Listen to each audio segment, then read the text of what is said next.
And I quote, 128 years after the country's independence from colonial rule, which disrupted indigenous systems of equality and institutionalized violence against women, the Philippine Commission on Women underscores the urgency of restoring Filipino women's power and reclaiming pre-colonial values of gender balance.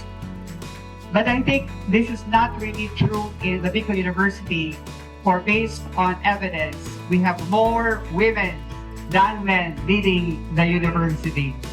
And I quote again from the Philippine Commission on Women, more than an annual event, the 2026 National Women's Month celebration is a clarion call for women and everyone to take part and take charge in advancing gender equality and women's empowerment at the national and regional levels. Women plays a vital role in the society, the propeller, the nourisher, the giver, the strength behind every man's success, Tabi.